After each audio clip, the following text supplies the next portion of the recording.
Hey, welcome everybody. Episode 47, July 2024. In the Loop with Tom Durrance. I'm glad you're here. Thank you for tuning in. Thank you for queuing it up. I know I say it all the time, but let me just say it one more time and I'll quit bugging you. Hey, if you like the podcast, do me a favor, share it with someone, get the word out, send the link over to someone that maybe they could be blessed. Also, beyond this podcast, I do offer a website, influenceministries.net, influenceministries.net. Everything on my website is free. I've been blessed. I can study during the day. I can research. Multiple sermon series there. Our podcast is there. There's some both language, Spanish and English resources. We do consulting. A lot of things on the website, way beyond this podcast, influenceministries.net. Share that link, that URL, and I'd be grateful if you would do that, and I'd be appreciative for your buy-in power. Okay, let me talk to you about episode 47. Today I want to talk to you about from a nobody to a somebody. Come on, somebody. Woo! Yeah. Let me say it again. My title is from a nobody to a somebody, but I'm going to say parentheses, come on, somebody. And I think about maybe as you're out there ministering, leading in a church, serving a pastor, maybe you are a pastor. My heartbeat is for leaders in this 21st century to lead with apostolic authority. But maybe you're wondering, hey, will I ever be noticed? I'm sure it happens in the athletes arena that people are playing single A ball, double A ball, triple A ball, and they're wondering, hey, how are the Yankees going to find me way down here playing double A ball? You know, how are the Dodgers going to scout out me? How do their scouts know that I'm out here, batting .425, leading the league in on-base averages? How are they going to find me? I believe in myself. I'm a natural baseball player. And I'm pretty sure, folks, that athletes go through the same thing, wondering, when is somebody going to discover me, or will I just always be a nobody? I'm talking to you today, my friend, because I think in ministry that we could feel like that. You know, how do we get discovered in our culture? How do we get discovered from a church that needs somebody like me or even validates me? Or maybe I'm in my own local church, and how do I take on more responsibilities, and how will they use me and utilize my calling?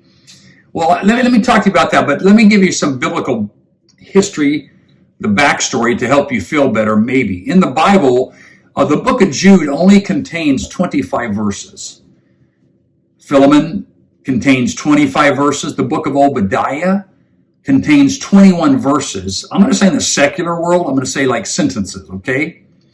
So when I say sentences, you think of verses. We're talking Bible, okay? So let me back up a minute. Jude wrote 25 sentences, but it made it in the Bible. Philemon wrote 25 sentences. Obadiah wrote 21 sentences. Watch this. 3 John wrote 14 sentences. Only 294 words, but it made it in the Bible. I mean, we brag and we are very grateful. The Apostle Paul, we say, wrote over half the New Testament. Mathematically, true statement, okay? So you think, man, that guy's a prodigy. He's a superhero. Nobody's like the Apostle Paul. Yeah, maybe so, but what about me? What about Jude? What about Obadiah? 3 John, 14 sentences. Watch this. 2 John contains 13 verses, 13 sentences. I did a little research to make my point is the whole book of 2 John is 302 words. Now let me put that in perspective. I preached last Sunday in our church in Temecula, and I checked my notes. I don't do manuscript. I just do notes. So my preaching is not manuscript booklet style. It's just bullet points, and I just preach between the bullet points. But 2 John contains 13 verses, 302 words. My last message last Sunday contained 874 words. My message was almost 3 times as long as the book of 2 John. What am I saying? These writers wrote one chapter, as little as 13 verses. These writers did not make a huge contribution to the Bible in regards of total words, but the writings were prophetic and profound. Now, here's where you come into play. You might feel like you're not making a difference in the kingdom of God. You might feel like you're not making a difference in this earthly kingdom. Nobody knows you. You don't preach every Sunday. You don't pastor a church. You work a secular job, going and coming every day, seemingly unnoticed. Well, you, my friend, is my subject matter. But just like Jude and the other writers who only wrote one chapter in the Bible, they left a lasting impact with prophetic messages. So what am I saying? To you, sir, to you, young lady, your contribution to the kingdom might be small in the eyes of the world, but it's significant and important in the eyes of God. Your faithfulness in the mundane tasks of daily life is just as valuable as the work of those who have prominent roles in ministry. I'm here to encourage you. I'm here to, hey, keep your chin up. So my words would be, keep pressing on. Keep seeking God and continue to be obedient to your calling and your life. Be obedient to the man of God that shepherds you. You are under covering, okay, good place to be. You are under authority, good place to be. You are under submission, good place to be.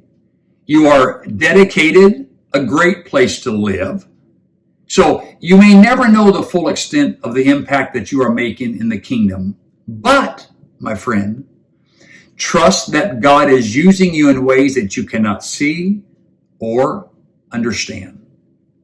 You see, Jude and the others made small contributions, but had a great, enormous impact. I think one writer said that all the books could not be contained in the Bible. In other words, layman's terms, everything that was done is not put in the Bible, okay? True statement. All the comings and goings of Jesus, some things got edited out, some things got cut out, some things weren't, I don't know, didn't make the cut to get into the Bible, but a lot of things happened. And I'm trying to say what you're doing is an amazing impact. And yes, you are making a difference in the local church. I'm a pastor. I depend on people just like you. I don't want anybody in our local church. I don't want you, my friend, wherever you are listening to this. I don't want you to feel like your ministry is insignificant, unworthy, not worthy. But I'm going to go back and say, come on, 2 John 13 verses, 302 words. Keep writing. Keep speaking. Keep preaching. Keep doing what you have been doing that has got you to where you are today. Don't throttle back. Don't loosen the screws. Don't retreat. Don't be discouraged. Don't be dismayed. It's time to look ahead and move forward. You are making a difference. You are making a profound, I'm going to say invisible impact for the kingdom, maybe. Let me just say this, okay? Just because you can't measure the results in the spirit doesn't mean you're not making and giving results. Come on, somebody. That's good. We sing songs, even though I don't hear you, you're moving. Even though I don't see you, you're moving. Even though I don't. You see, we sing and worship, but when it comes to our personal ministry, maybe we forget to lay that layer on top. Hey, even if I don't see who I'm impacting, I'm still impacting. Even though I don't see and feel noticed, I'm still noticed. Even if I don't feel or seeming to be worthy, I am worthy.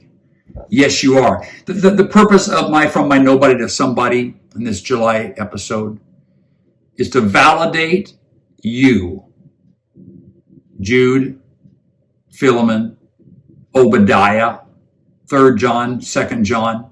Say, well, I understand those aren't your names. That's not your name. But put your name in place of Obadiah. 21 verses. Come on. Maybe you've written 21 sentences of impact. But these guys, I got to remind you, these guys were in the Bible. what an honor to say that my writings, my thoughts, my words, my opinions, my observations made it to the Bible.